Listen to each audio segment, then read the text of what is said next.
Shalawam. Okay. The Bach, you muted, I think. Can you hear me? Con. Con. All right, con. There we go. Try to Shalawam, play that. everybody. Yeah, I tried to play that other little video, but it was stuck for whatever reason, or at Oh, least on my end, it was stuck. you talking about? No, I ain't seen no video. I just seen the countdown. Okay, con. Yeah, I tried to hit the little intro, with the L.O.I Detroit in the middle, but whatever reason it didn't play. But no matter, all praise to the Most High. All praise to the Most High. Shalawam, everybody. All right, those out here Shalawam, keeping, yeah. those out here keeping the tabs. Those out here listening to the Shabbat class, taking the time. So, all praise to the Most High. I'm Brother Micah Allah. Brother Dabak here, waiting on Brother Samashawan to tap in shortly. Con. Yeah, definitely. We definitely here to go over some laws. Me and the brother and the other brother Shamashawan. It's definitely it's definitely was heard from our gathering on Sunday when we had a meeting. People want to bring out laws. Brother Sham, that's in LOI. He brings out the laws a few times, so definitely try to catch his lessons because he does have a good quality breakdown on some laws. So very great understanding what he pushed for. So you got anything to buy? Lie. We can go ahead and just hop straight into it, man. Hop straight into it. 'Cause I know, brothers. Right now we in the warm weather, but you got brothers and sisters out there in the cold. You know what I'm saying? So we literally got the I guess got the perks of being right in front of or right in back of our homes inside our tents, but you know, hey, most high willing, we able to keep that thing full throttle. Next go around. And the more we continue with the law, the more the knowledge increase, so we can always progress, getting better at it, taking it to a higher step, a better step, all that, etc. That's what it is about, man. You know what I'm saying? All praises to the Most High. All right. So, all right, we'll start off at Leviticus 19. We can go starting at verse 11. And however you want to do it, you go one for one or whatever, however you want to rock with it. We just bring this out together and let the Most High deal with us, man, however it come out. Okay, come. All right, well I'll go ahead. I'll start out reading. If there's anything if it's anything I'm gonna add, I'm gonna go ahead and add it. Hold on, Salaki. Smash one. Brother. Shalom. Shalawam. Shalom. Now we Smash one. We starting out at Leviticus 19 and verse 11. Khan. All right, so this is the book of Leviticus, chapter 19, verse 11. Ye shall not steal, neither deal falsely, neither lie one to another. Right. So that right there, this is what kind of bothers me when you hear a lot of the people from Christian churches says that the laws are not done away with. I mean, the laws are done away with. So when we saying that, we also saying it's okay to steal, like it says in verse 11, and it's okay to deal falsely with somebody, and it's okay to lie to one another. You right. So this is why Israel is so jacked up, because we don't want to apply these laws that God made it simple and plain upon us. He made it very simple for us. So when it says do not steal, read it again, brother. It says, Ye shall not steal, neither deal falsely, neither lie one to another. Right. So don't steal from your neighbor, right? You know what I'm saying? That's the covetous spirit that a lot of us have. Like you may be jealous because another brother or sister has something.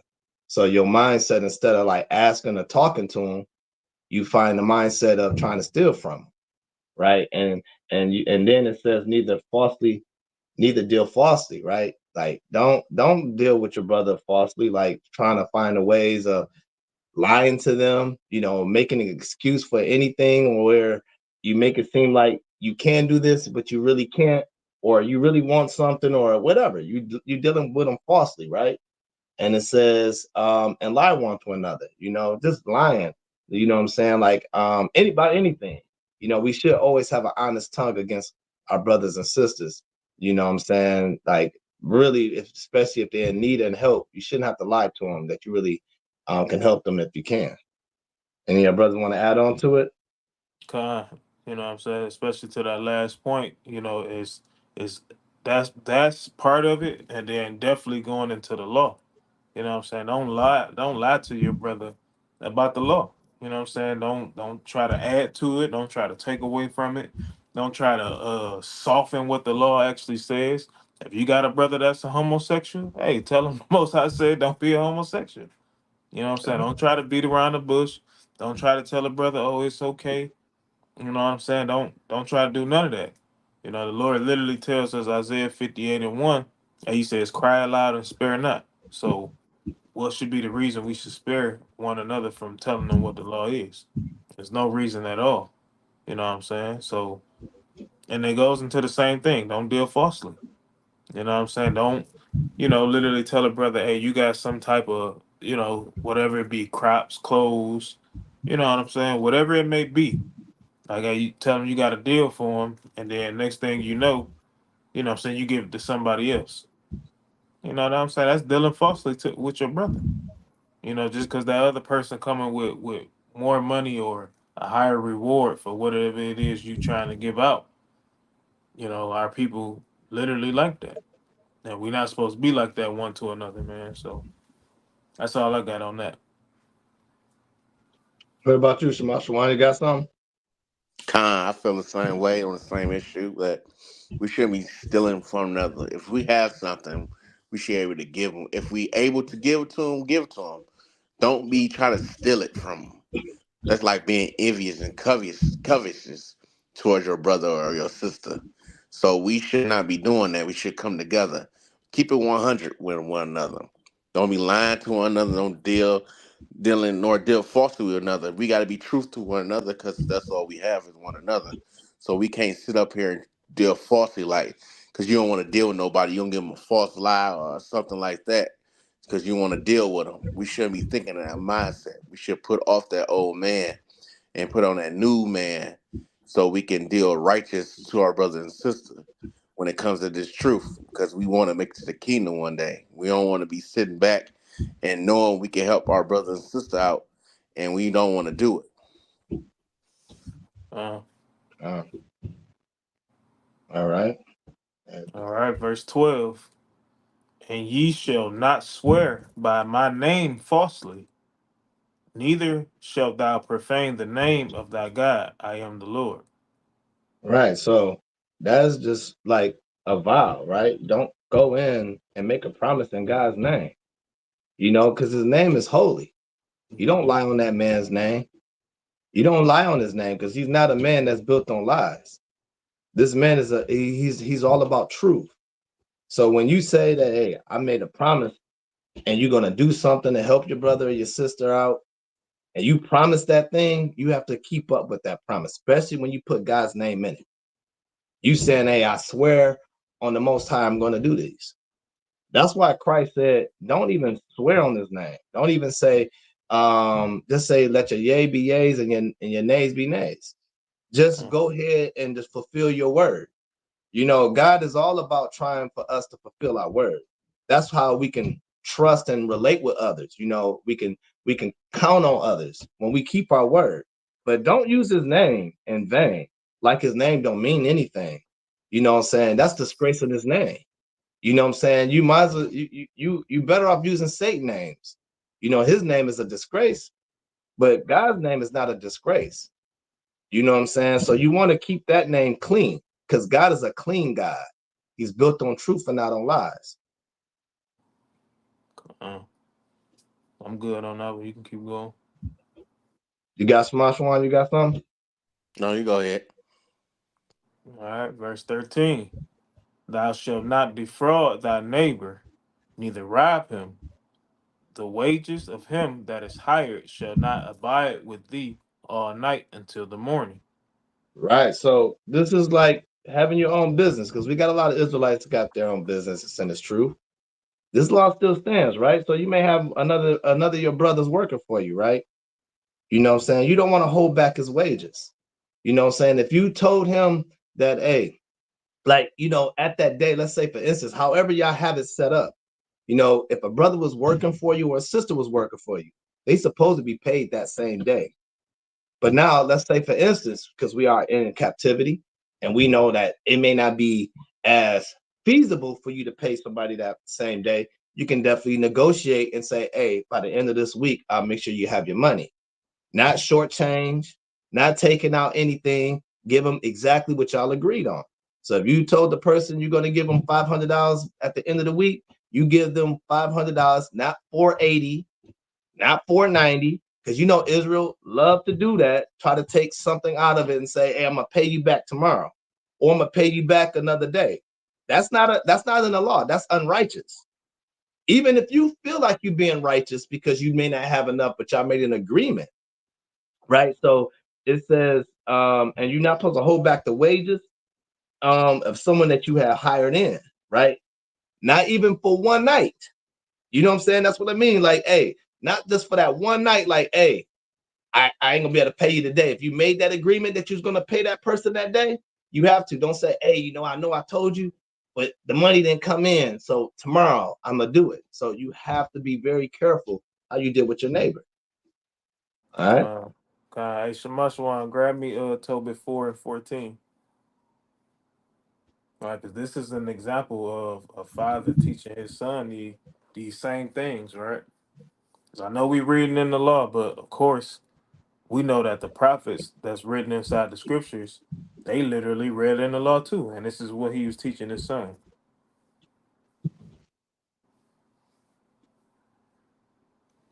You said Toby what? 4 and 14.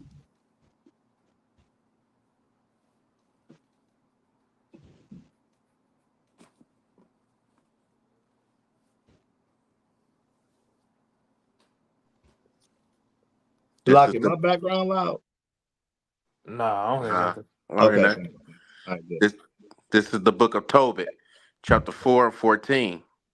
Let not the wages of any man which have wrought for thee See that? tarry Any with thee. man, Salaki, any man that had worked for you, any man that did anything, you hired them for whatever it may be. He ain't even got to be your servant.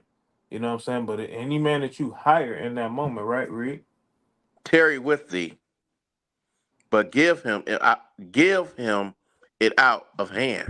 See that? So give it to him out of your hand, even if you didn't necessarily quite think you was gonna make the money that you was gonna make.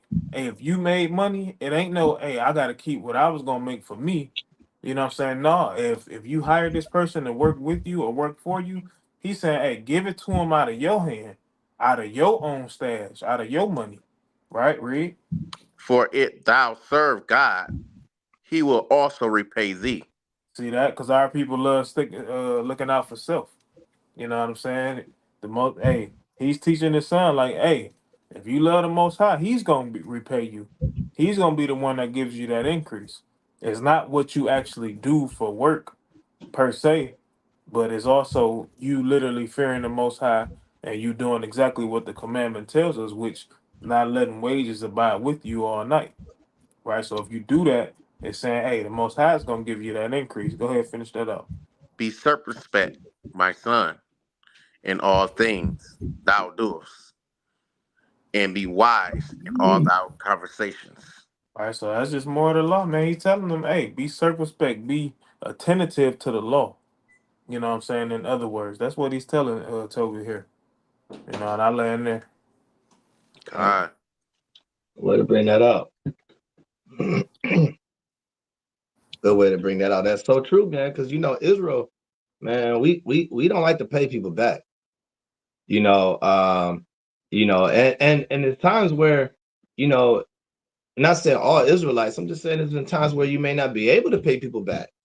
You know what I'm Right. saying? Like, and you try to be careful, you know what I'm saying? Because you want to keep good relationship.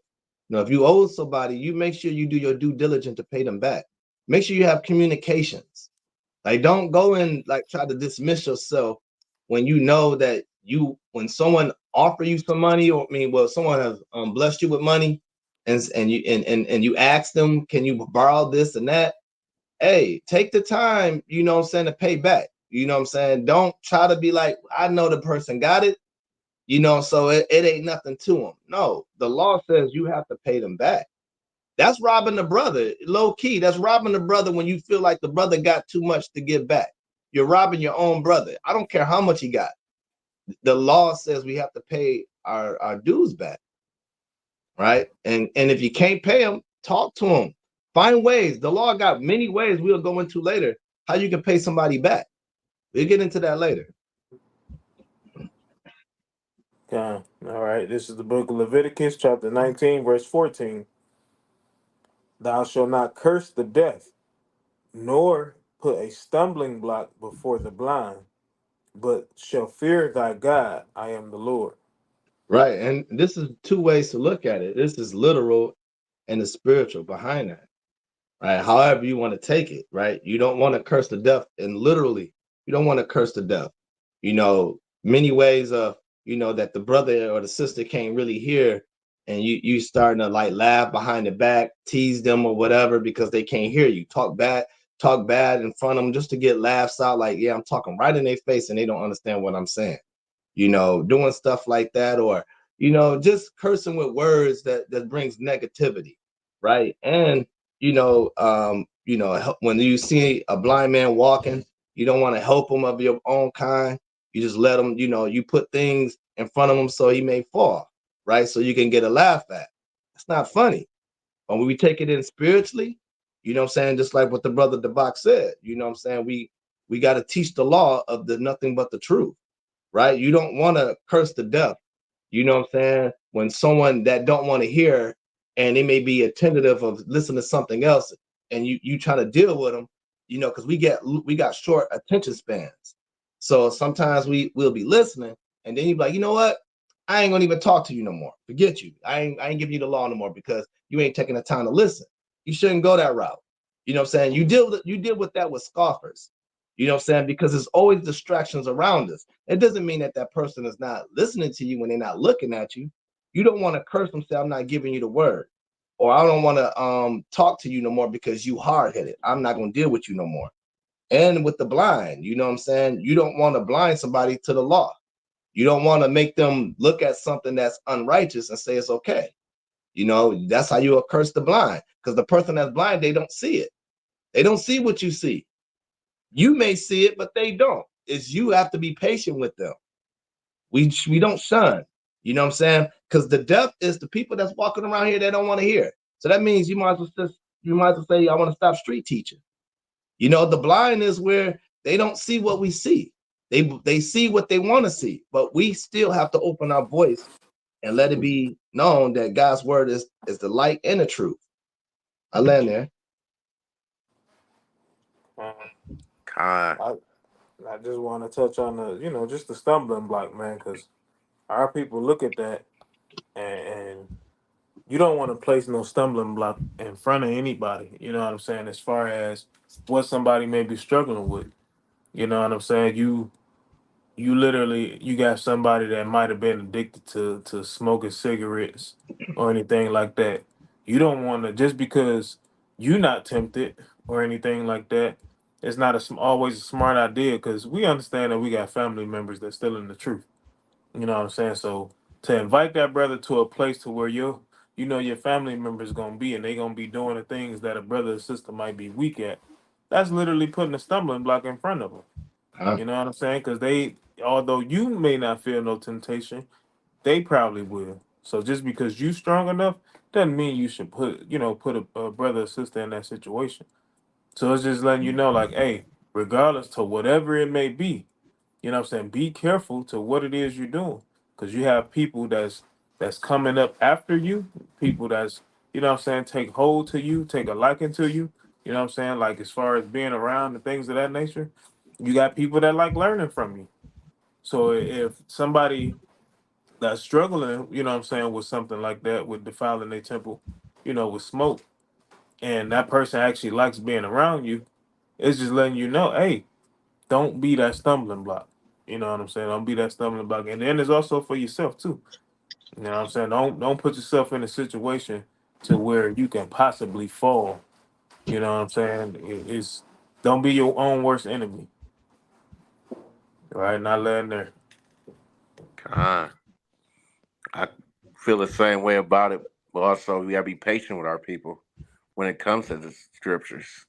We just can't be rushing them. Like, you see that? You don't see that? No, we got patience with them and show them like this is what this breakdown mean right here.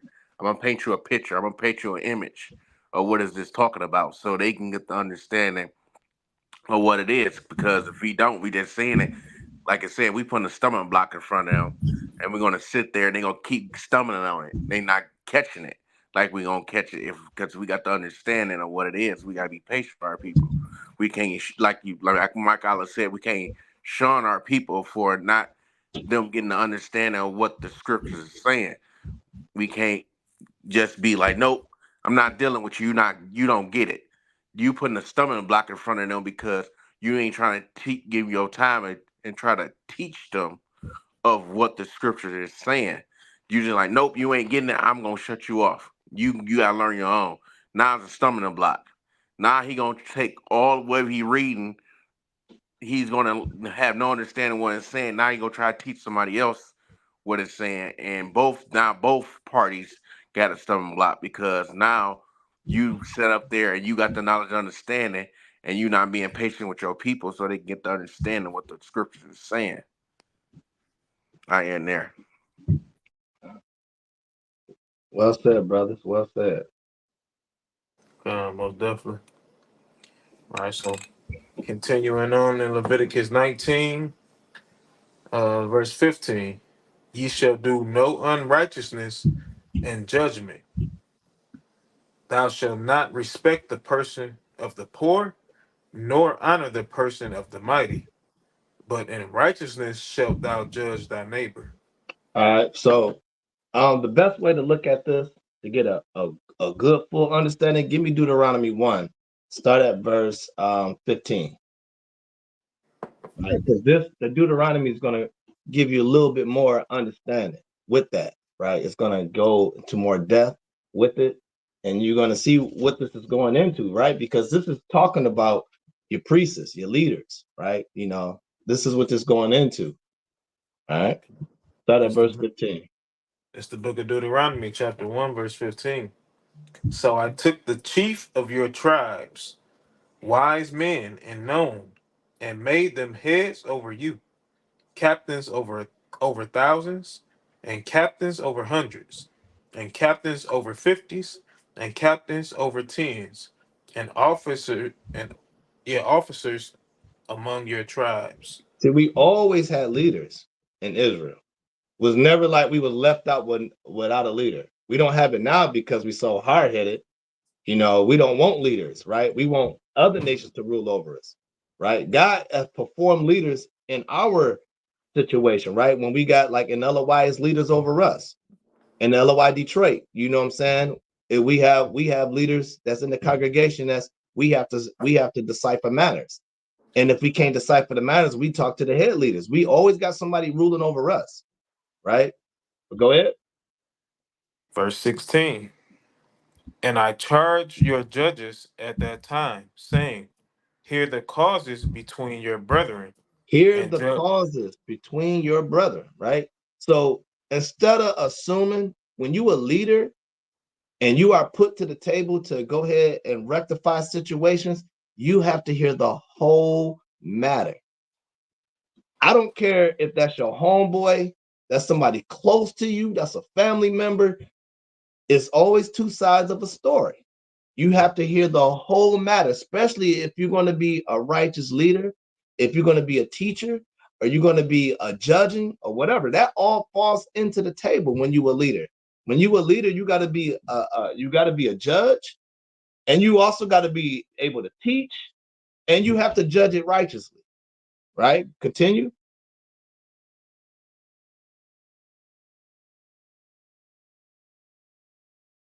Hey, you on mute, Debak, if you're saying something.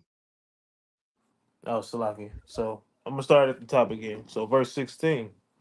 And I charge your judges at that time, saying, hear the causes between your brethren, and judge righteously between every man and his brother, and the stranger that is with him. Right. We supposed to be judging the whole world, everybody. Right? Not we got to go to their court system and they judging us. Right? We supposed to know how to judge one another. We created to judge one another. Since the Christian church believed that we're not supposed to be judging, this is why they don't believe in the law. Stuff like that they don't read, and it tells you that you can't judge me. It's okay for me to do what I want and say what I want to say, but God said, I'll put leaders over you so they can judge you and put you in the right place. Right? Go ahead, verse 17. Verse 17. Ye shall not respect persons in judgment. And what that means you shouldn't have favoritism. If that's your family member, your friend, like I said earlier, there's no favoritism when it becomes to judgment, because if you do that, you can tarnish the whole congregation Uh, or the whole land, uh, because you are absolutely taking sides. And God is not a favor of man when it comes to that. mhm. All right. He has a Hey, favor for Israel, but he doesn't have, when it's time to judge, he has no favor in that. He didn't have favor in David when it was time. God. Hey, Solomon. Go ahead, God. Salaki. Hey. And you know we struggle with this, man, as as a congregation. Actually, I ain't gonna say as a congregation, as a nation of people, we struggle with this, and this is why you see a lot of brothers. One of the main reasons you see a lot of brothers splitting up, whether they make it known or not. You know what Uh, I'm saying? This is why a lot of brothers split up, uh, because you literally have respect the persons. And don't get me wrong. I ain't saying that this is something that's easy. You know what I'm saying? Because you literally grow, what I'm saying, you grow fine to a brother. You grow fine to a brother's teachings. And just because you grow fine to a brother's teachings, you automatically in your mind assuming that this brother or sister can't do no wrong. You know what I'm saying? And then when they do mess up, you want to slide that in. Oh, it was just this one time. Nah, it don't matter how many times it was. If they was wrong, they was wrong. That's point blank period. You know what I'm saying? And this is according to the law. If you're wrong, you're wrong. You know what I'm saying? You get called out on it. Now, if it's an elder, it don't mean elders are excluded from getting called out either, but it's a way that you do it. You can't just, and it's a way that you do it with anybody. You don't just jump down nobody's throat and talk to them like they less than a man or a woman or anything like that. It's the way that you deal with your brother or your sister. You know what I'm saying? And the matter of when they're wrong. So, we'll see if we actually go into that. We may go into that tonight, but I'm gonna land there for right now. Good one, good one, good precepts. I got one. Psalms 82, starting at verse 2. Psalms 82. All right, it's the book of Psalms 82, starting at verse 2. How long will ye judge unjustly? So right And there, the, this is David speaking, saying, "How long you gonna be judged unjustly? Like, come on, man. This are people back in the day, still doing the same thing over and over again, trying to be judges, but you judge it unjustly. You trying to give your friend, whoever it is, like, yeah, you can do that. You okay to do that, but he can't do that. And you in the wrong now because you're not judging both sides equally. You supposed to, when you judging something, like Mike Allah said, you gotta hear both sides of the story. You just can't, yeah, I believe what you're saying, and didn't hear what the other person is saying. Go ahead. how long will ye judge unjustly and accept the persons of the wicked?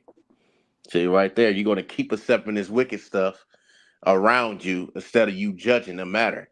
If you see somebody doing wrong, you tell them, hey, you ain't supposed to be doing that. Let me showing you in the law why you ain't supposed to be doing that. Just don't sit around it and you accepting it now. Now everybody looking at you like you wicked yourself because you know right from wrong, and you sit up here and you let this go on. But you so called try to be all high and mighty, but you sitting back and let everybody do whatever they want. Uh, I in Um, there. hey, and and this is why the church, the Christian church, has so much folly going on because there's no righteous judgment in there. That's why the Christian church is so folly because they believe in another God that says that we're not supposed to show favoritism. That's why it's so much folly and confusion because that's what you write in your congregation is confusion. You're not teaching the word right for one. If you're not teaching the word right, so how are you going to be judged righteously against the congregation? Matter of fact, you are as the teacher, the priest, whatever you so called is, you are as guilty as all the congregation members because as much as those congregations are lusting at the other women, you're doing the same thing. Is either you lusting at somebody's wife, is either you lusting after their pockets or whatever. And one thing what kills me about Christians, and I'm just saying like you got some of them that's not all talk like that, but some Christians like to change their voice, like they sound like they're so in peace. Like they have a different tone sometimes talking to them. It kind of annoys me. It's just a weird tone. Like why you trying to make it sound like you holy? That doesn't make you holy. Holy is by keeping the laws. Holy is when you set apart for doing what everybody else is doing, right? And to go on what the box said, it's a way how you want to deal with people and how to judge people, right? It's a way of doing it. Let's go to Revelations chapter 2. Let's start at verse 18. It is a way how Yahweh what he did when he was coming to bring judgment into the churches. This is how he did it. it's the book of Revelation, chapter 2, verse 18. And unto the angel of the church and Thyatira, Right? So right, understand the angel is not as little an angel, right? These are your priests, right? These are your priests that's running the church. Go ahead. write these things, saith the Son of God, who hath his eyes like unto a flame of fire, and his feet are like fine brass. I Now know thy watch how Christ kick it with them. Like, go ahead. I know thy works and charity and service and faith and thy patience and thy works, and the last to be more than the first. Right. He's giving them a way of, giving them like, hey, I know what y'all do. I like y'all faith. Because you got some good in you. I see what y'all how y'all move. You got good faith. You're patient with the people, right? You know what I'm saying? You're not putting stumbling blocks and closing deaf ears, right? I know the works what y'all do, right? I know some are good, and I know, you got some good things in there, but now he's gonna go into the bad things. Go ahead in verse 20. Notwithstanding, I have a few things against thee, He said, now, all right, I gave you the good things that you do. Let me tell you about the bad things y'all do. Right? Go ahead. because thou sufferest that woman Jezebel, which calleth herself a prophetess, to teach and to seduce my servants to commit fornication, Ain't that and what we to see right now, Salakia? Ain't that what we see right now? Juanita Bynum, that lady goes around. She like to wear short dresses, cleavage hanging out, seducing the men by her teaching and her dressing. And all men is in the front row, slobbering over her. You know what I'm saying? Like she's really she's prostituting inside the church. What the law says that the priests shouldn't do, not to prostitute thy daughters, right? You're not supposed to do that. But God said he has a problem with that because we allowing these women and that time, even in still in this time, to teach the men the word of God. Go ahead. Salaki. I know I'm at the last. Okay, to teach and to seduce my servants to commit fornication, and to eat things sacrificed unto idols. Uh-huh. And I gave her space to repent of her fornication, and she repented not. Behold, I will cast her into a bed, and them that commit adultery with her into great tribulation, except they repent of their deeds. Right. So when you a judge, you have to be patient. You have to understand what the situation is, and you have to have forgiveness. You can't even hope when you're a judge, you can't be having grudges on somebody because the fact that you may not have that type of like for them because you don't connect with that person in some kind of way. So you feel like I'm gonna let them, I'm gonna put the hammer on them, even if they are not guilty. I'm gonna still let them be heard what I say. You don't have to do all that. Now you putting yourself in front of the in front of the judgment seat. We have to deal with our people with patience, right? We have to learn how to deal with. That's what Christ did. Hey, Christ could have just said, "Hey, forget what all y'all did good. I just know what y'all been doing right now, and I hate it." And that's simple as that. But he gave them props in the beginning, and then he cleaned it, and then he finished it off with the things that he have a disgusting thing with. So you got ways to build people up, break them down, and build them right back up. Right? That's how you be a righteous judge. Con. I got a precept to go what you was talking about the horn in Exodus 34, starting at verse 15. I'll read it. This Uh, is the book uh, of Exodus, chapter 34, and verse 15. Lest thou make a covenant with the inhabitants of the land, and they go a whoring after their gods, and do sacrifice unto their gods, and one call thee, and thou eat of his sacrifice. Keep going. Okay. Verse 16. And thou take of their daughters unto thy sons, and their daughters go a whoring after their gods, and make thy sons go a whoring after their gods. See, right there, that's what these churches do. They sit up here and make this covenant with these strange gods like that Caesar Borgia and whoever else they got, make covenants with these other gods. Now they feed into the flock and the sheep. Now they going after horn after them. This is how it's all set up today's churches. They're not set up on the laws, the commandments of the Most High. They set up on their understanding to make their pockets fat. They gonna feed you wherever they want to feed you, as long as you listening. They gonna tell you anything. Now you going at the horn after these other gods, because when you go to verse 17, he said, "Thou shalt make thee no multi gods." So he's telling us, don't make no multi gods, because also that's a commandment. We're not supposed to be doing. That's the first commandment. But we decided to keep doing that because we hard headed and stiff necked. We want somebody. We see somebody high power and statue and thinking they're righteous, but not even doing a judgment, not even figure out what their objective is.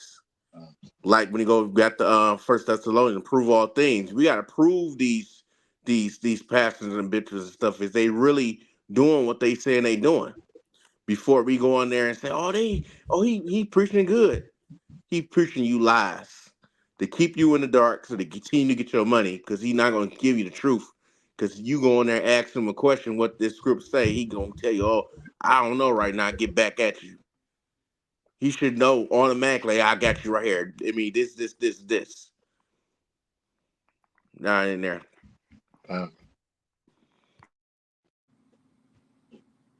Uh, going back to Leviticus. uh, All verse right, 15.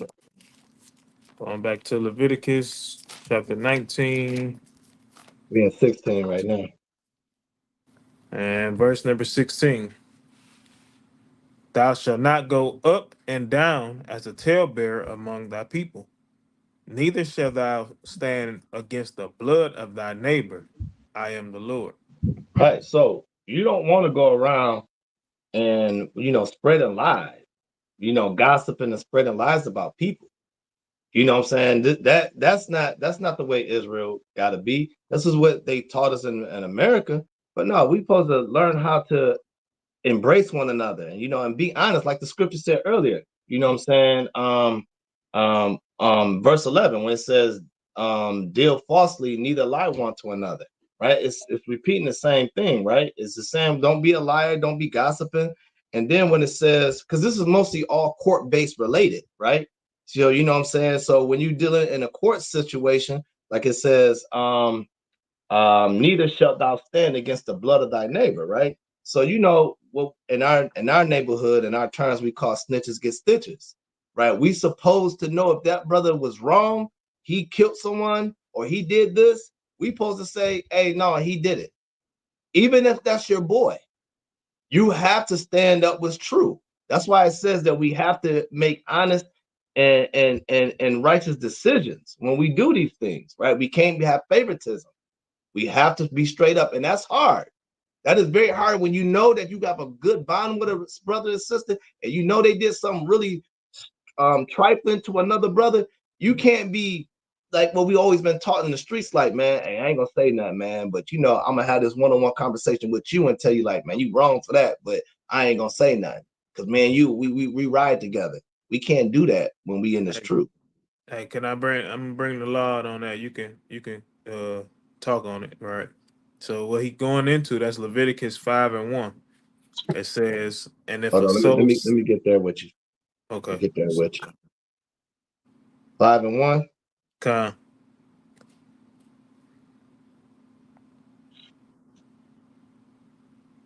Dang, I'm passing it up. My bad. all right, All and it right, good. says, this is the book of Leviticus, chapter 5:1. And if a soul sin and hear the voice of swearing, and is a witness, whether he hath seen or known of it, if he do not utter it, then he shall bear his iniquity. Right. You should be as guilty as he is. So if he getting the death penalty, you get the death penalty. If he's getting a lockup penalty, you getting a locked up penalty. Mm. It's the same thing, man. Your judgment is going to be as equal to his judgment, right? It's just that simple. All right. The judge, I mean, the court system is set up the same way. If you go up there allowed to stand, you can get the same years as the person don't stand with them. Uh, God, God. Hey, grab me Proverbs 11 and 13. It's just going into the talebearer aspect, right?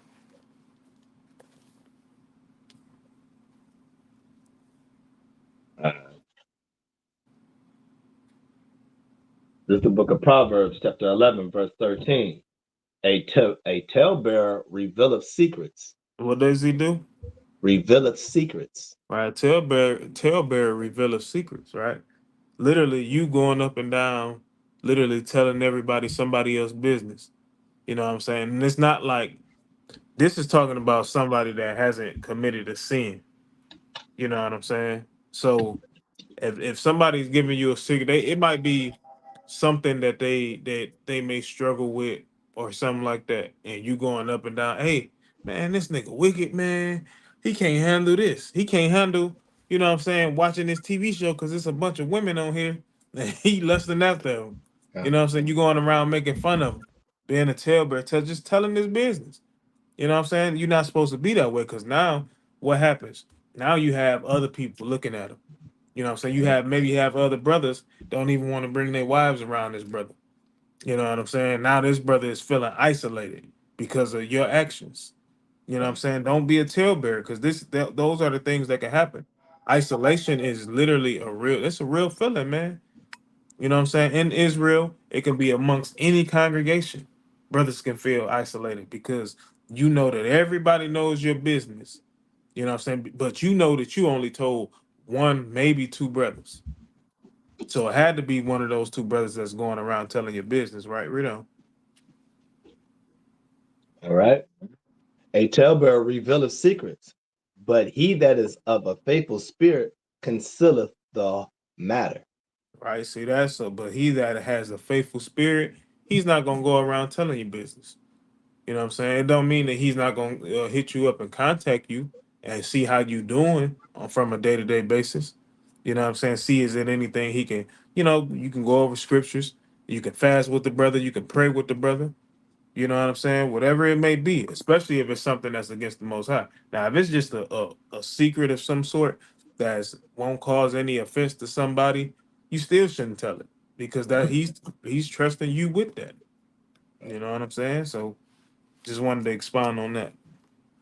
And going like what's being like it said in what verse what was it? Verse 16, being a talebearer, like even when you're doing judging, right? If you Huh? got to judge a congregation, Yeah, you can't councils. go around and start telling people hey, we was at this person, we had to sit at the table and we had this conversation, and this what was said. Like that's between you and the judges. You know what I'm Hmm. saying? Y'all not supposed to go out and spread rumors and spread the information out because guess what ended up happening? Now you're not being trustworthy. Now how can he trust you to give him a judgment information or her, and you're spreading her business what people don't even need to know? You know what I'm Hmm. saying? So that also that brings into a talebearing. If you're going to be a righteous judge, you have to keep that between you and the other judge leaders that's around. Can't tell the congregation what's going on unless it gets to that point. If it's not at that point, we do it by the order, right? Like how Matthew 18 breaks it out. We just do it by the order. You know what I'm saying? That's not, we can't do it in a way we want to do it. We got to do it in order. I don't care if this is your homeboy in the congregation or your best sister in the congregation. If you know what's going on, you don't go and spread that thing because that's your homeboy. He needs to know. That's how we grew up. Now you can't do that. Leave it amongst the leaders. Leave it there at the table because it saves a lot of trouble in the congregation. Trust and believe that. Uh, Man, I was thinking about I believe it's in Ecclesiastes, man. Somebody don't you break a secret. Nah, because I was gonna go. What I was gonna say was, um, on the other end of what you was just saying, because you have people that can't help but to tell their business.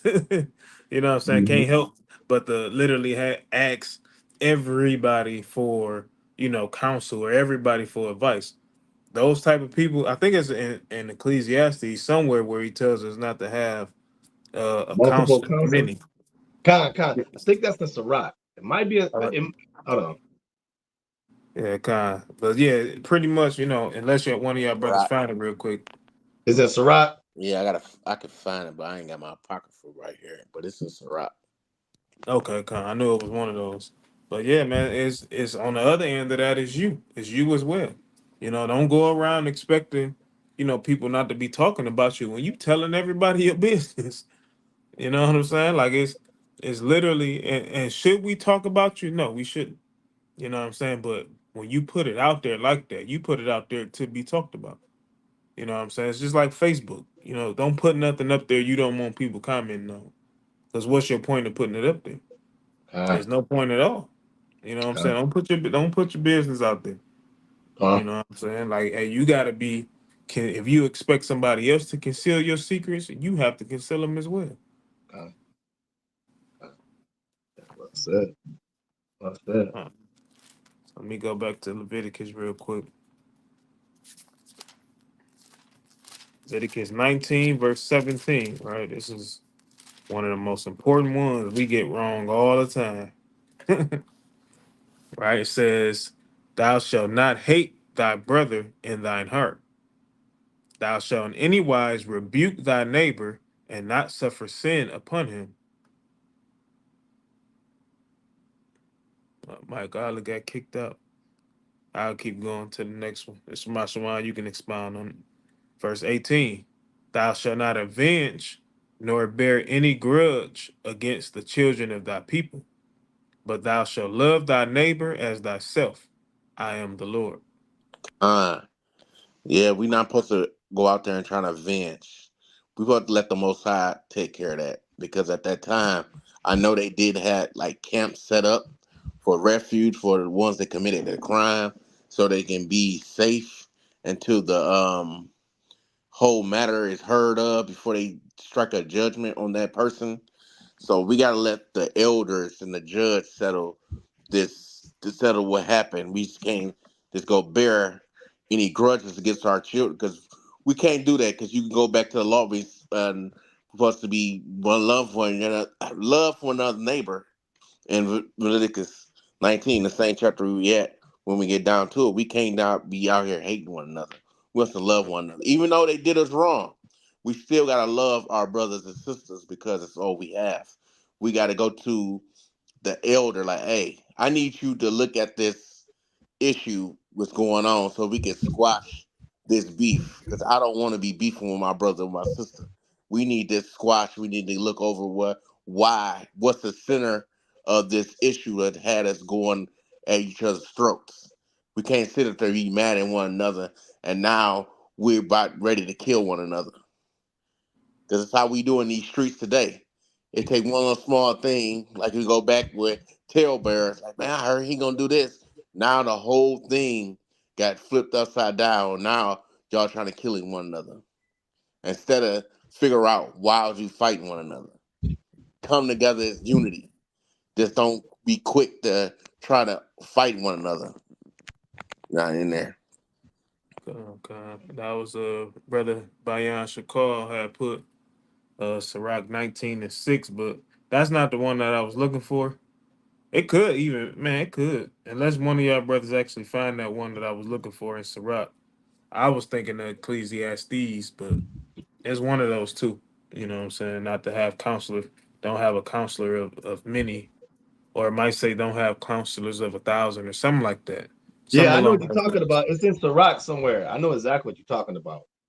Okay, kind. I know what you're talking about. I'm not sure where's it at though. Okay. Oh, and to go back with that, with the good breakdown, Shamash, um, you know, um, like it says, do not bear grudge against others, right? That's true. Like, what I'm saying? You don't want to do that. Just that simple. I ain't got to go any further. That's just plain upon tables. You don't want to have grudges against your neighbor. But this is what makes us different as Israelites, that's rewoken. What I'm saying? That we keep this law. Them churches don't keep that law. What I'm saying? Because they don't know that's the law we're supposed to keep. So they let the blind lead the blind. This is why we have to understand why we stand more righteous than they do, because we understand what righteous is. Righteous Mm-hmm. is keeping the law. Okay. Right? Hey, and I just want to add because that's real big, right? In verse 18, as far as bearing grudges. How do you realize that you can have a grudge? If you haven't been able to go to that brother or sister and really resolve the situation, you know what I'm saying? Really literally sit there, you listen to that brother or sister to see where they offended you. You listen to the other brother or sister respond and see where they was coming from when they actually made the offense. You know what I'm saying? If it's something that, because a lot of times it's not something that's done on purpose unless you already angry. You know what I'm saying? If you're already angry, yeah, you may say something to piss somebody off. But it's been time, man. It's been times where brother Mangala came to me. I ain't gonna say specifically, but he came to me like, "Hey, you know what I'm saying? Like, I know you ain't mean it this way, you know what I'm saying? But hey, it kind of came out that way. You know what I'm saying? And I couldn't do nothing but accept that. And be like, you know what I'm saying? Hey, my bad. You know what I'm saying? My bad on that. I didn't mean it that way. You know what I'm saying? Hey, I was just, I might have been messing around, playing around. You know what I'm saying? Sometimes when you play around, you can take things too far. You know what I'm saying? But be man enough and woman enough to admit, when, hey, yeah, I did take it too far. You know what I'm saying? Even if you feel like you didn't take it too far, if somebody come to you telling you it was too far for them, then guess what? It's too far.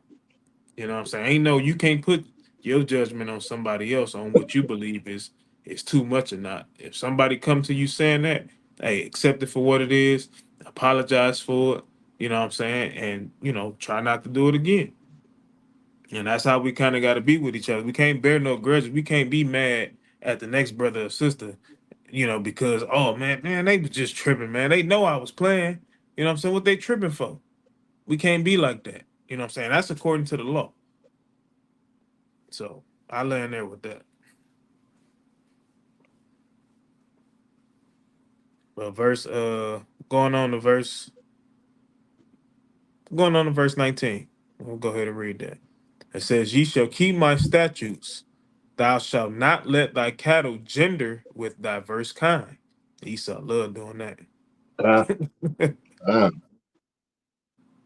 Right, and that's where you get your ligers, You know what I'm saying? Get your ligers from your what they call a A mule.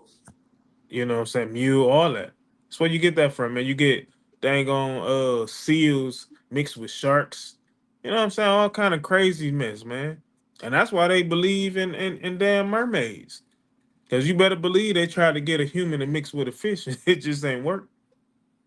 God, You know, they ain't make them movies for nothing, man. Hey, these other nations love doing crazy stuff like that. That's the God, reason why the Most High had to put this law in here. Like, hey, man, don't y'all be mixing no animals. God. All right, so it says, "Thou shalt not sow thy field with mingled seed, neither shall a garment mingled of linen and woolen come upon thee." Right? Just like what the brother said, this is crossbreeding. That's all it is. It's crossbreeding. And you Mhm. shouldn't buy a crossbreed animal. A pit bull mixed with a Rottweiler. That ain't no dog. That dog crazy. Right. That dog And that's why crazy. them things be attacking you. Absolutely. Absolutely. That thing don't listen to you. He's hard headed. When you crossbreed an animal, you see how stupid it really is because it's not Mhm. following the bloodline it's supposed to be in. You're trying to give a Rottweiler a locked jaw. Rottweilers don't have a locked jaw. You know what I'm saying? So you're trying to make it as I'm about to make it big and beastie. I'm gonna make it this kind of, we want to make our animals look crazy. You know what I'm saying? So you don't mix a Rottweiler and a pit bull or a pit bull and a lab. That dog looks stupid for real. It just looked dumb. And then like it said, and what was it at 19? It says, and thou shalt not sow thy field with mingled seeds, right? So don't put the seeds in the same field. Don't put the apple trees and the orange trees and the pear trees in the same field. We're not supposed to do Mhm. that. Supposed to be have its own section. Don't do that, right? And then it also goes into neither shall a garment mingle of linen and woolen come upon thee. Now, a lot of Israelites, man, need to check their tags. People be going shopping and they don't look at the tags. They look Mhm. at, hey, I like the shirt. I literally love the shirt, so I'm gonna buy it anyway, even if they got wool and cotton on it, right? Or what all that. We're not supposed to wear mixed fabrics. Uh-huh. That's the law. I don't. You can say whatever you want and be like, well, Yahweh Shai died. Yeah, he did. But guess what? We still not supposed to do it. Not supposed to Mhm. do it. Do your best. Look at some of your shirts as much as you can. Do your best because we don't make we don't handcraft these clothes anymore. But it's clothes out there where you can still be 100%. You know Come. what I'm saying? You can still find 100%. Not everything you're gonna have to be wearing is 100%. You can be do you'll crash your brain trying to find, but do your best to like for a fact that that this shirt has wool and cotton mixed together. Just stay away from it. I don't care how nice it looks, just stay away from it. You know Mhm. what I'm saying? You don't need that shirt. It ain't nothing but our enemy shirt anyway. And then you Yeah. find out why you got rashes on your body, you're itching and all that, etc. Because God made our bodies perfectly designed not to be dealing with these things. It's a reason to Mhm. these things. It ain't the fact that he just dislike it. It's a reason our bodies, our skin is totally different. That's why we got little bumps and rashes all the time when we mixing our fabrics. It's a Come. science to all this. God knows what he was doing. Come. Ah, yeah, with that mixed linen, it does something to your body. That's why when you go to hospital, always 100% cotton and all that, because they know they self that stuff does stuff to your body. Yeah. What's wrong? You wondering why you got that rash. Like, where'd that come from? Hey, I ain't into why I look like I got a bruise on me. Why I'm itching for some reason. It's the clothes. It could be your fabric at times. All right. So um where we at? We in um Verse 20, if you want to. no, we ain't gotta go with the bomb, we can go over if you want to, but we don't have to. We can go. Let's go to you know what? Let's go to 27. oh yeah, 27. We can go ahead. Yeah, yeah, yeah. Verse 27. The book of Leviticus, chapter 19, verse 27. Ye shall not round the corners of your heads, neither shall thou mar the corners of thy beard. Right. It's a lot of arguments with that. A lot of And them. it's a lot of arguments. People will say, that means you can't line yourself up.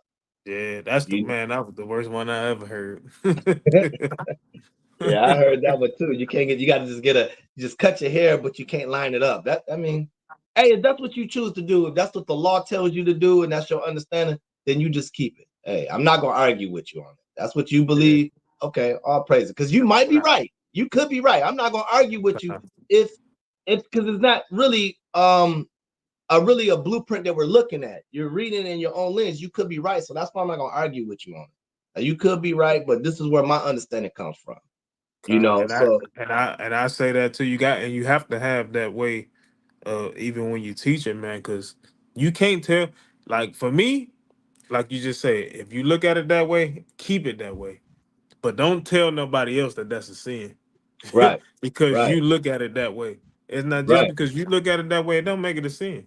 You know what I'm saying? right. This is the whole point of Yahweh Shai's return to literally set everything in order. You know what I'm Absolutely. saying? To where we can actually understand. We'll be able to read this, and he's going to give the understanding on it. You know what I'm Right. saying? He's going to let you know. He may even let you know, hey, don't even cut your hair. Kind, You know what right. I'm saying? Absolutely. So we gotta understand that this is the blueprint, and Judges 5 and 11 literally tells us to rehearse the righteous acts. Uh, You know what I'm saying? So that's what we got to do. And when you really read it, it just kind of from when you really read it, it's kind of plain when it says ye shall not round the corners of your heads, right? So it's really like don't cut the like bald your sides, because Con, you got some people that's forehead bald, right? So like, hey, leave it as it is. Doesn't mean that you got to grow an afro on the side. Like you could trim it down, make it blend in or whatever. But don't he's not saying use a razor and just be like shun it all off. It could be anyway, however you look at it. I don't judge a brother for how he does his sides, con, because I'm not the one to have the fullness of the understanding to say anything. I'll look, I'm like, oh, okay, maybe. Hey, that's where his mind is at. That's what the Most High put in there. That's where it puts it. I'm not about to argue with somebody about that. Even the same thing with your beard, right? Some people say you can't line your beard up. You know what I'm saying? Hey, I do admit that I can't say like, hey, don't cut the lining of your beard where mhm, God makes it stop at. Don't go in and start making chin straps, what I'm saying, shaving it off and keeping the goatee. con. Israel loved doing that. One minute we want a beard, another minute we don't want a beard. Israel that walks around that want to, change the looks and everything, they love cutting the beards off.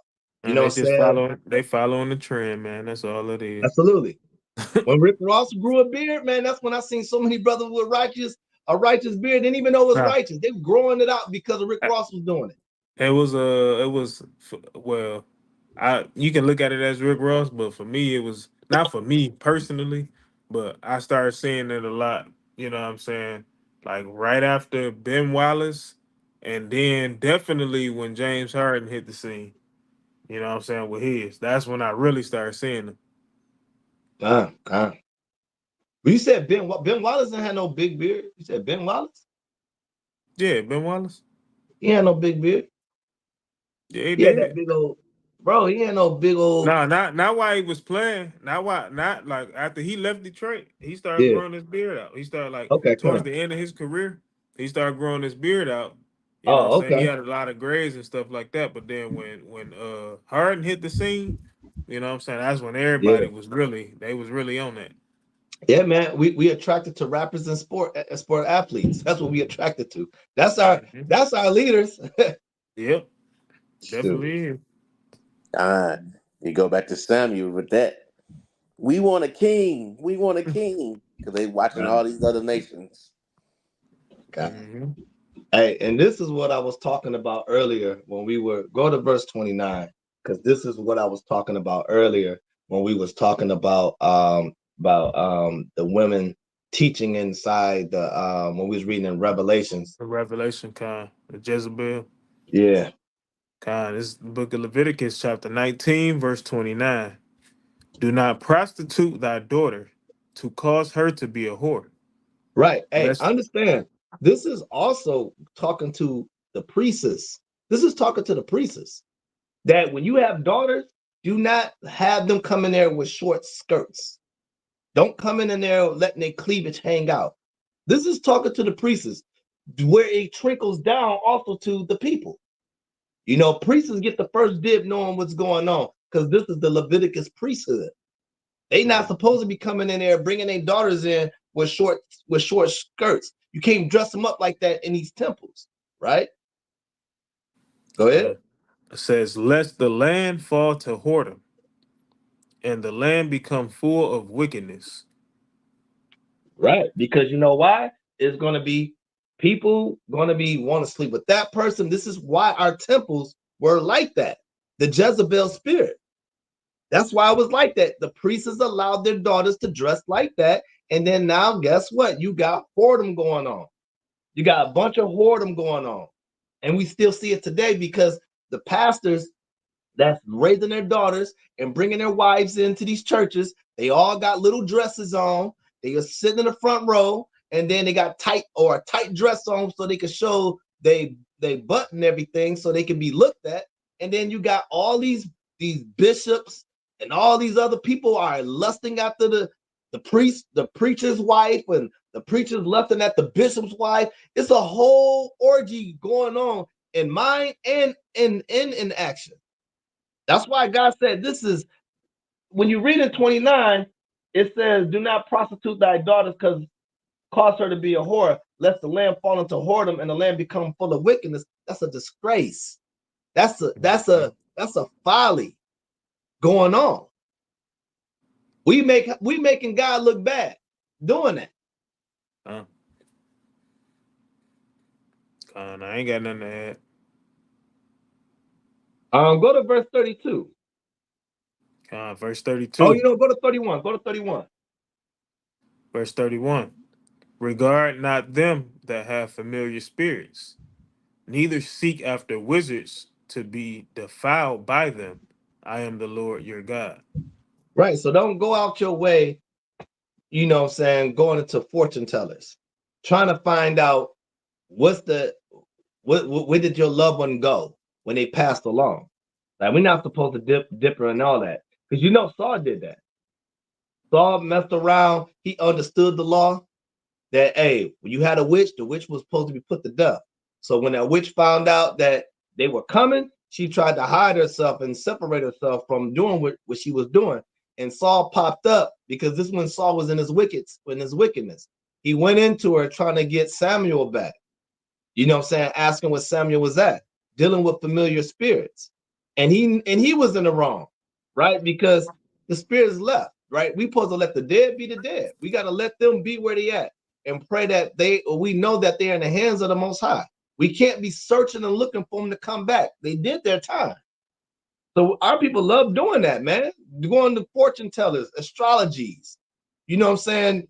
A lot of them deal with this by looking for a man sometimes. With women, a lot of women are more into that astrology more than men. Not saying men are not, but they will turn down a blessing of a man that could be a great man for them just because he might be a different sign. You a Pisces and all that, etc. We don't match. How do you know you don't match? Right? Because you're going by what they say. You know what I'm saying? This is why it's called courting. You get to know somebody and then go from there. If that person doesn't match with you from there, then it doesn't match. But just going by psychic signs and all that type of foolishness, man, we be messing up our blessings. Okay. Y'all got anything else on that? It's also that voodoo stuff that our people is involved in. Some of the Levites, the Haitians, so-called Haitian, the Levites, they partake in that's crazy stuff, not like that, because they was taught that stuff. Because if they had the laws, they didn't knew not to do this stuff. Because now we so lost, we thinking it's cool to do all this stuff, and we go back to the law like, oh dang, I ain't supposed to be doing this. Why nobody mention this? Because they don't know they self. Because they was taught the same way. So this is how it's trickled down to us. Because if we knew this law, we won't be out here worried about our horoscopes, out here worrying about these stars align up. Oh, this Orion's building all this stuff. We won't worry about all this. We look up at the sky, okay, the stars. We shouldn't have to be out there wondering what is these things. Where's my loved one go? All this and that. We should be already know these laws that know like I ain't supposed to be going after this. I'm supposed to Mm-hmm. be focused on me, how to keep the laws and commandments. I got a family, I gotta teach them the laws and commandments. I should be focused on what my deceased loved one is at, or Mm-hmm. worrying about when my what's it's whatever the fortune tellers and all this crap. Let me go to them and see my fortune. We shouldn't be worrying about that because we have no control over this. The Most High has control of our destination. He know what we gonna happen. We don't. We just sitting back going for the ride and hoping and praying that we on the right path.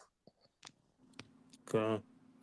Yeah, you're right, man. That's definitely something that has our people gone, man. Man, where my grandma at? You know what I'm saying? Why this? You know what I'm saying? Why my grandma? Why my brother? Why my mama? Why my daddy? You know what I'm saying? Not really realizing that they're sleep, according to what the scriptures say. You know what I'm saying? People think that that's the end all be all because your loved one passed. You know what I'm saying? And again, according to earthly knowledge, of course that's what you would think. But when you keeping these law, statutes, and commandments, you come to understand regeneration and what that is. Okay. You know what I'm saying? And you understand that these people, you know what I'm saying, your loved ones are asleep for a season and then they're regenerated back to the earth. You know what I'm saying? So when you come to understand that, man, it makes death a lot easier than it would be had you not known the knowledge of this. You know what I'm saying? But it's definitely you don't want to, dibble and dabble into Miss Cleo. You know what I'm saying? You don't want to do all that. You Okay. know, Miss Cleo ain't your friend, man. She a damn witch. That's what she is. Okay. Absolutely. Hey, let's go to Exodus 22. Kind. Let's go to Exodus 22 because, a lot of people, we bypass a lot of these laws. And be honest with you, a lot of our people be breaking this law. That's even in its truth. You know, and there's certain ways that you can look at this at that time and in this present time right here, right? So this is why it's important to study the laws, like it says Kind. in Deuteronomy 4. Like we gotta teach the children, meditate on the word. We gotta meditate in this word because we sometimes forget about certain laws. All right, go ahead. You want me to start at the top? Yeah, just start up at the top. Kind. It's the book of Exodus, chapter 22 and verse 1. If a man shall steal an ox or a sheep and kill it or sell it, he shall restore 5 oxen for an ox and 4 sheep for a sheep. Right, and that's just at that time. Even if you have that now, that law still stands. Right? Mm-hmm. You steal a man's cow, you steal a man's sheep, and you kill it or you sell it, you have to restore. And it tells you a way to restore. You can't restore. I'm gonna just give you one. No, it says 5 oxen. So if you don't have 5 oxen to give, leave my man's stuff alone. God, Straight up. God, Leave it alone. Because God got a law for that too, though.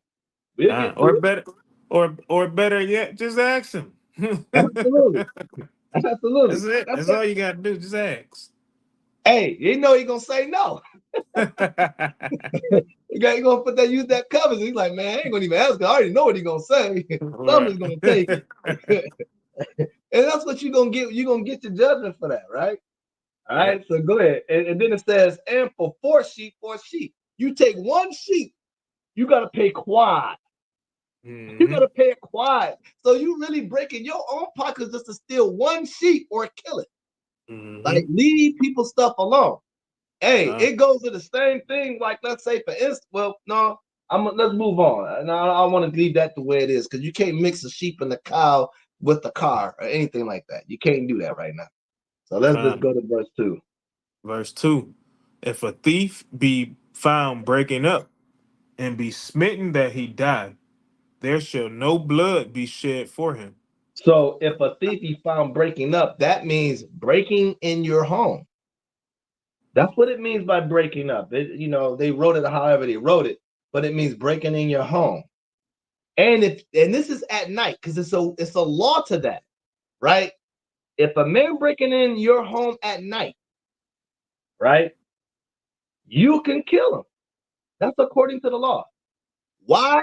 Is because you don't know who he is. You can't see him at night, and you got your family in your home. Mm-hmm. So you can't be a witness to who it is. So your only instinct is, hey, I got to get him out of here. The best way to do is to kill him. That's what the law is saying. But read verse 3.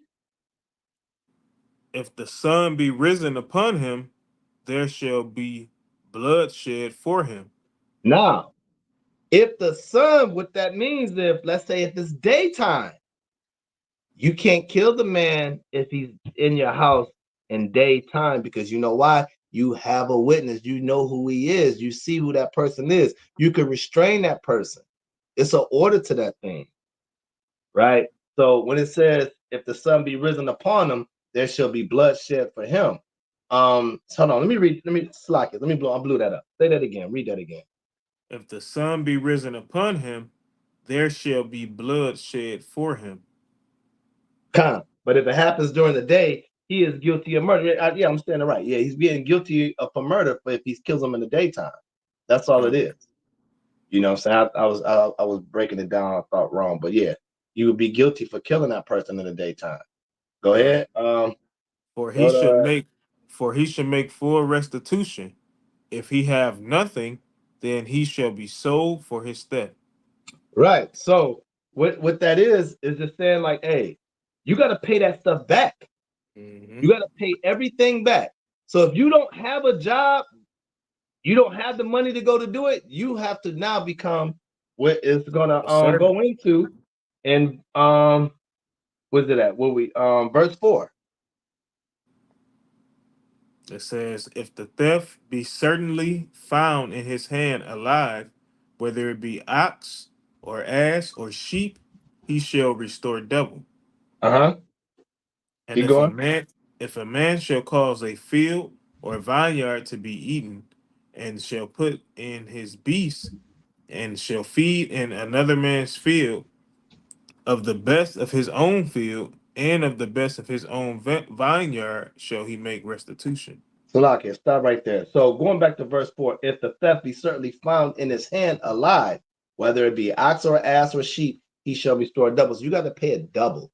You Mhm. you see him in an open daylight, he got your stuff, it's in your cow, the cow's in his yard and everything. You hey, give me my cow back and give me another cow. You gotta pay me double. And if you don't have it, you have to work for it. You have to Mhm. become a slave now because you don't have the amount to pay what you have to pay. You could become a slave now. So we got our people right now. We think that we don't have to keep that law, right? Hey, you mess around and you take something that's not yours, and somebody come to your house and be like, "Man, I was looking for those shoes. My man got my shoes. Hey, Mhm. run them, man. Give me my shoes, man." And hey, man, I was gonna bring them back, but you of course you're gonna bring them back. You're gonna bring me back double. And Mhm. if you don't have the money, then you're gonna work for me to pay all your debt back. The guy God. has we gotta keep those laws upon our people's head. Because a lot of times we be letting our people slide with a lot of stuff and we don't give them the penalty that they deserve according to the That's the most high. that's It's a the judge respect behind of these things. persons. That's You that said what? respect of person. I said that's that respect of persons right there. You know what I'm Ah, saying? It's literally, hey, you take my Jordans, hey man, I'm gonna need my stuff back. And as a matter of fact, I want you to go buy me another pair. God, right, absolutely. God. Kind. I can't remember exactly what that script that we was talking about when you got to work servitude to the person you owe. I think it was in 7 years It should I think it might be in here, bro. It should be in here. because you ain't gonna get away red handed. You got to do if you ain't got nothing, you gonna be working for it until that debt is paid. Ah, Then I let after the debt is paid, I got let I can't exactly where I see it. After that debt is up, I gotta release you now. Unless No, you I want to think stay around and work some more. yeah, Salaki. I think you might be tying That's the two different Jubilee. laws together. Yeah, Yeah, that's I that probably Jubilee. yes. Yeah, Yeah, yeah. yeah, yeah. So yeah, that Jubilee is literally, what I'm saying, you basically going and you might have already been a servant to this person, and you literally, or this person might have something that you want, so but you don't have the money outright to purchase it, so you go and work for them, what I'm saying, and then within the 7 years, in the seventh year, he automatically has to let you go. So that's that Jubilee right there. Uh, God, all praises. Yeah, you want me to keep going on this Exodus 22? yeah, go because you broke down four. I mean, you broke down five, and I didn't break that down. You read five, but I didn't break it down. All right, so verse Um, 5. If a man shall cause a field or vineyard to be eaten, and he shall put in his beasts, and shall feed in another man's field, of the best of his own field, and of the best of his own vineyard shall he make restitution. right. So if you got letting your animals stray around and eating your neighbor's good fruits and vegetables or whatever, you have to pay that man back for all his good crops. You have to pay it back. That's the restitution. That's fair judgment. Why Christians don't believe that it's okay to pay back what you done wrong? You pastors out there that be stealing from your own people that's in the congregation. How come you, when they need your help for a bill or anything, how come you don't have the money to pay them back? What's rightfully theirs? You should be giving them money back and giving them another certain amount. You should be paying them double. So you don't keep that law. Pastors don't keep that law at all. You stealing from your own people. You don't want to pay them double. You think that God has blessed you for that? That's why us that's woken got a problem with the Christian church. We don't have a problem with the people. We don't like the problem with the understanding of God's word. The Mhm. understanding, because guess what? You still are people. Rather, if you want to say you are Israelite that still steal from his people, or you say you don't believe you are Israelite, you a Gentile, you still are people, no matter what. We still love you, but we got to correct you. We got to tell you that you're wrong what you're doing, because the law says if you stole from somebody, you got to pay double. And you pastors are doing that. So we call you out, and that's why y'all don't like us, because we're calling y'all out on your folly. And it ain't us, it's the spirit of the Most High using God's word to go against your wrong. That's simple. We still love you. Mhm. Don't act like we hate you because we telling you wrong. Wrong is wrong. Uh, Hey, you have the opportunity to repent. Let in. I ain't got nothing to add to that particular one. All right. Let's go to Exodus 23 a little bit. We can go into that. Unless you got something else, brother. You got something, or Shamash, y'all want to go into another law or something? Um, let's go into the dietary. Let's go in there. Let's go in there.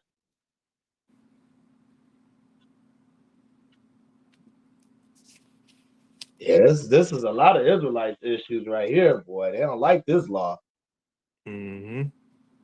They don't like this law, boy. Them Christians don't like this law, boy. They take that. What I think is Acts 10. They butcher the mess out of that scripture, man. Yeah, Peter it's Acts. Yeah, eat, it's Acts. It's Acts 10. Man, they try to. I was on the clubhouse. That's the reason why I kind of want to go to it too. I was on clubhouse today, man. And brothers, when I tell you they was butchering this whole what I'm saying, butchering this whole thing, what I'm saying, talking about, like, they literally divided it up, right? They divided it up to um basically the Abrahamic law, in a sense, right? The Mosaic law, what I'm saying, and then Christ, and then even Paul. You know what I'm saying? Like, in so many words. Like, they didn't say it with those words, but they pretty much was basically saying, and even Noah, what I'm saying, mainly Noah, not Abraham. You know what I'm saying? They was literally like, hey, before Noah, You know what I'm saying? People was only eating, people was only literally eating herbs and things of that nature. And then the brother literally trying to say after the flood is when they say, okay, all right, now you can eat any living creature, anything that moveth upon the land, because that's what the scripture say. You know what I'm God, saying? God, So brothers was going against our other brothers. You know what I'm saying? They was getting, our brothers was literally cutting them up at per usual. You know what I'm saying? And I can't even say that these brothers was Christian. You know what I'm saying? I really don't know, but they God. didn't have an understanding of this law, man. So I want to go into it. You know what I'm saying? Just to get it out there on our page. God. All right. So we're gonna start. We're gonna jump a little bit. So let's go to Leviticus 11, and let's start at verse number 2. Actually, start at the top. God.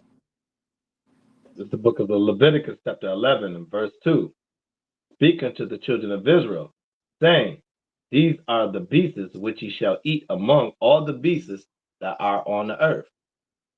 Whatsoever parteth the hoof, and is cloven footed, and cheweth the cud among the beasts, that shall ye eat. All right. So we see this here. This is where they divide it up and say, okay, this is the Mosaic law, right? So we understand that this is what it has here, right? So let's go. Let's flip back to Genesis chapter, is it 7 or 9?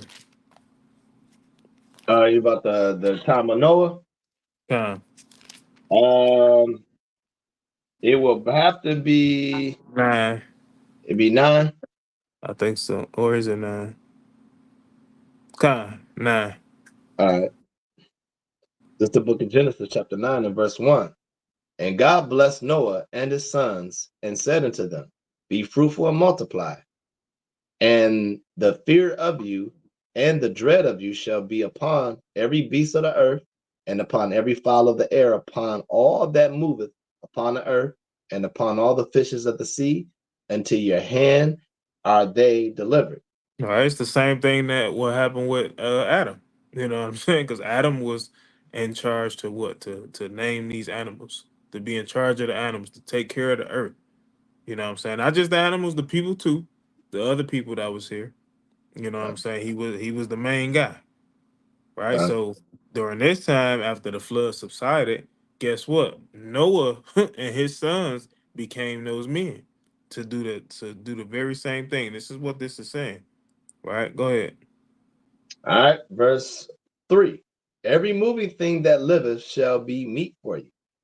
Even as the green herb have I given you all things. See that? So even as the green herb have I given you all things. So just wanted to come here. I ain't gonna make it super long. Just to point out. As a matter of fact, let's go to Genesis chapter 1 and verse 29. This is the book of Genesis, chapter 1 and 29. And God said, behold, I have given you every herb bearing seed, which is upon the face of all the earth, and every tree, in the which is the fruit of a tree yielding seed. To you it shall be for meat. Right? So we understand that it wasn't every single green herb, because it says what it says, literally. But we understand that it's certain plants and certain herbs that yield seed that wasn't no good for you. You know what I'm saying? Like one of the brothers said earlier, poison ivy. You wouldn't sit there and eat a poison ivy plant because you know it's poison. You know what I'm saying? It's made for it, the purpose that it's made for. You know what I'm saying? You're not going to eat it, but guess what? It has a seed. You know what I'm saying? It's the same thing. Just like it was stipulations with the herb bearing seed. There's also stipulations when it comes down to the meat. This is why. Let's flip back to chapter 9 and read verse 3 again. So, 1 second. It's the book of Genesis, chapter 9 and verse 3. Every moving thing that liveth shall be meat for you. Even as the green herb have I given you all things. Right? So even as the green herb, it's the same thing. So now the things that moveth upon the earth, like we just read in Leviticus 11, you know what I'm saying, verses 1 to 3, that the beast on the earth, it has to part the hoof, has to be cloven footed, and guess what? It has to chew the cud as well. So just like it's stipulations with the beast of the earth, it was also stipulations with the herbs that we ate as well. So that's all the brothers was literally trying to point out. But brothers being ignorant, instead of just yielding into it and saying, "Hey, I was wrong," they're literally trying to separate. Basically saying, so before the flood, hey, we was only eating plants, but we wasn't eating every plants, and they admitted that. Now we get to where you can eat meat. Now they saying, hey, during this particular time, you can eat whatever moves upon the earth. It can be a pig, it can be a dang on rat, it can be anything. That's literally what some people are saying. But when you get to Leviticus, it's saying, it's literally breaking it down, literally verbatim. Hey, don't touch this, don't touch that. And our people don't want, they want to eat what they want to eat and do what they want to do so bad that they want to disown everything that comes before it and basically say, hey, well, before this they was doing it this way, and then they could start eating meat, and then Christ came, and then Christ died. So after Christ died, all you got to do is have faith and pray over it, and it's clean. And Con. that don't make no sense. So now you basically saying the Most High is bipolar and he don't know what he want to do. Ah. You know what I'm saying? Hey, You basically saying, and Flocka, and he's confused of what's unclean and clean. God, he's going back. First he says he's clean, then it's unclean. You basically literally, you basically literally, basically sitting there saying that, hey, Christ and the Most High is schizophrenic. God. Ah. Yeah, he don't know what he want to do. 1 minute is clean, next minute because he don't like it no more. It's unclean. Nah, man, he ain't doing that, man. And then they make it look like Christ is God, over God. Well, God, that's what Christ said, but God said this in Leviticus 11. But Christ said this, you know what I'm saying? So, God. You see what by Yashakar yeah, put? He Christ put. didn't die for a new menu. God, not at all. God, Christ is like, yeah, yeah. we're gonna change this up. You know how God be, God grumpy. So let's go ahead and do it. I know you like it, so we're gonna change it up this way because I like it too. It's wicked, man. Yeah, man. So if he tell us, hey, don't eat it, don't eat it. It don't become clean later on. Right. You know what I'm saying? Well, it's nothing that changed. You know what I'm saying, from way back then. You can literally, in so many words, you know what I'm saying. You can find. You may not find like Passover exactly in the Book of Genesis. You won't find it verbatim, but you can literally find similitudes and symbolism of it. You know what I'm saying? The symbolism of Passover, if you really pay attention, it happened when Abraham was about to sacrifice Isaac. You know what I'm saying? It was that's a similitude and a symbolism of Passover, which was to come. When you really break it down and you go into the story, into the details, you know what I'm saying, to how the Most High literally stopped them. You know what I'm saying? And he did what? He gave a ram, which is nothing but a male lamb. You know what I'm saying, to sacrifice. When you go into it, like all of our feast days, man, the whole Bible is really written in the book of Genesis. If you really know if you know your Bible and you go over it, you know what I'm saying, law upon law, line upon line, here a little, there a little, you'll see in the book of Genesis, this whole thing was foretold. You know what I'm saying? So I land there with that. That's all I kind of wanted to point out, just because it was something I was listening to with the brothers on Clubhouse. That was on. I was in a God First Gang room. Come. Hey, and it's funny, like you were saying, it's true. Like similitudes of the Passover, right? Like going back with the Abraham, even when he got the land, when he first got into the land of Canaan, Abraham and Lot had to separate. They built the altar. That's Mhm. the beginning of everything. Like, what I'm saying? Same thing is just a continuation. When we get in the land, we did the Passover. When we had to leave out of Egypt, we did the Passover. The Passover is very important important book thing, man. It's a very important holiday. God, hey, and then look at that split, right? Because Abraham and Lot, they was the two big dogs during that time. Huh? And you can literally, it's a foreshadow of the northern and southern king split. Where Right, right. you know what I'm saying? Like it, like a lot of people, when you really in tune with the Most High, man, and you really keeping these laws and commandments, a lot of this stuff he's going to reveal it, until who he's going to reveal it to. Uh, uh, well said, brother. Well said. You got anything, Shema Shema? No, I'm just listening and I'm agreeing with y'all that the Most High set up things for us because He already had the knowledge already what's good for us already. We should just go with what He's saying because, like you said earlier, He knows the science. He know how our bodies operate, how our bodies function. We don't. We thinking like when Solomon said, "Don't lean into our own understanding." That's what we doing. Oh, I can do this. Ain't gonna hurt my body.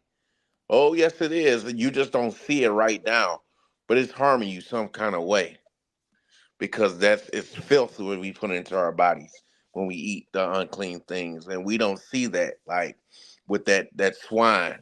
No, let me take that back. That some people thinking that catfish is a bottom feeder. Wherever that catfish ate, you eating because that was designed to clean the waters, but you want to sit here and eat the garbage. Same thing with that swine. You want to sit here and eat the garbage. They were designed to clean. You want to eat the dirt. Like we got to stop that because now we feeling our bodies full of this crap. What they feel now, we feeling all sick because we ate this crap we ain't supposed to touch or eat. Uh, well said, brother. Well said. Man, well, is that about it right now, brothers? Yeah, let's bring out. I just want to bring out one more. Just because we're in the midst of Feast of Tabernacles, man, let's go into Numbers 29 and read verse. I lost it that fast.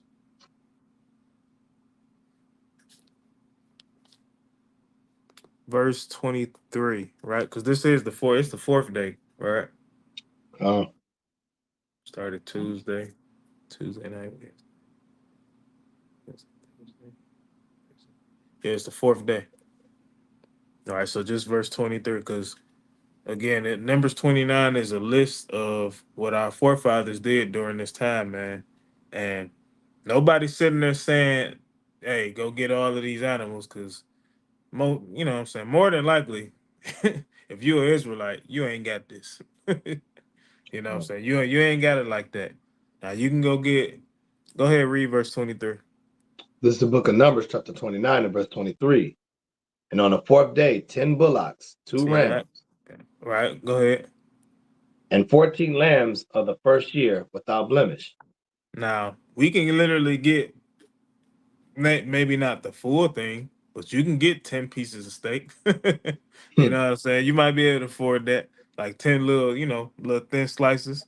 You know what I'm saying? 2 rams, you can get a couple lamb chops, you know what I'm saying? You can get that. 14 lambs of the first year, you might be able to get, some lamb shoulder or something like that. But hey, it more than likely ain't gonna be without blemish.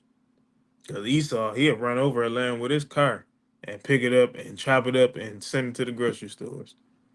You know what I'm saying? We gotta understand this is why we have so many emotions, man, because the stuff that we get out the grocery store, you got to know and believe that this stuff, some of that stuff is roadkill.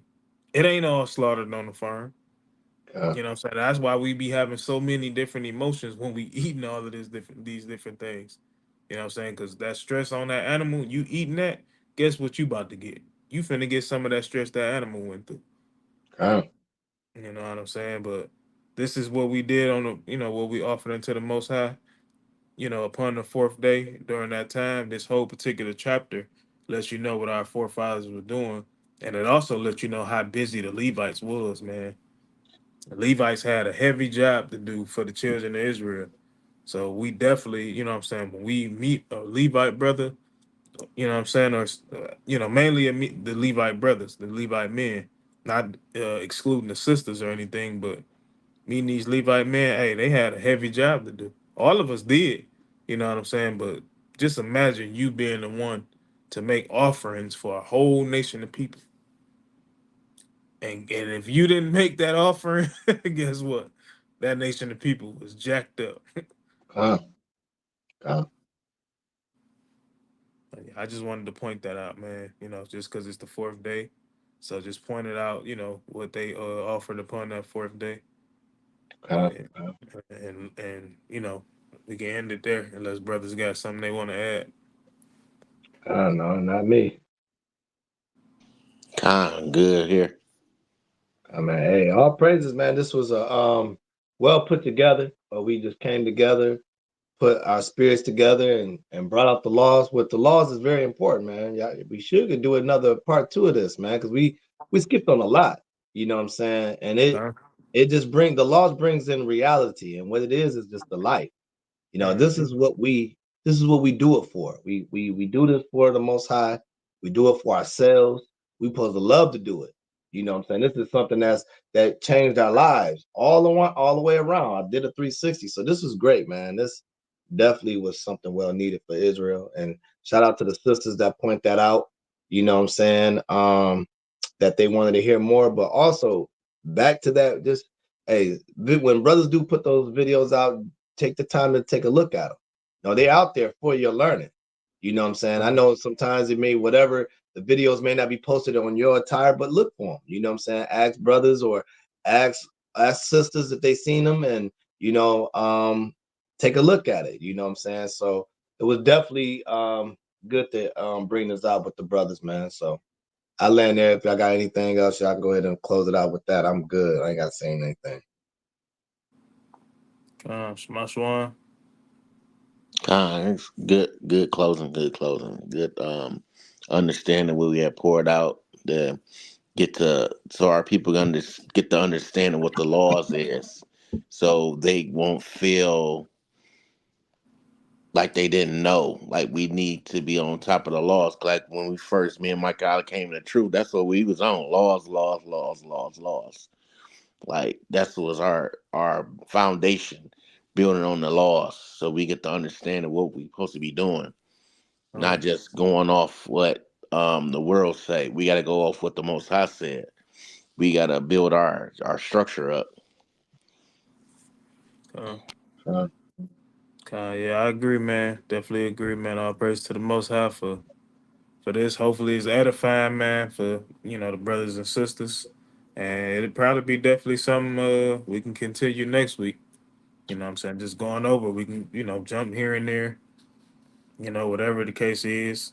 And all honesty, you can when going through the laws, you can stick to one chapter, man, because it's a lot. uh, And there's always a lot to it. You know what I'm saying? So, most high willing, we got breath in our bodies. We'll be back, the beginning of the next Shabbat, to literally bring out some more laws. You know what I'm saying? Or whatever the most high put on our spirit to do, whether it be a lesson or not. So, hey man, all praises, man. Appreciate y'all brothers, love y'all brothers. likewise. Love you, brother. Love you. Likewise. I love y'all brothers and sisters that been watching, you know what I'm saying, and the ones that's gonna watch later on. You know what I'm saying? Hey man, keep the most high first at all times, man. Enjoy for the ones celebrating Feast of Tabernacles, you know what I'm saying? Finish enjoying that thing. For the ones that already did it, all praises to the most high. Hope you all enjoyed yourself. You know what I'm saying? So hey man, we Israel we got next. And Shalawam to the people, man. Shah Shabbat. Shabbat. Wow. All right, Shalawam.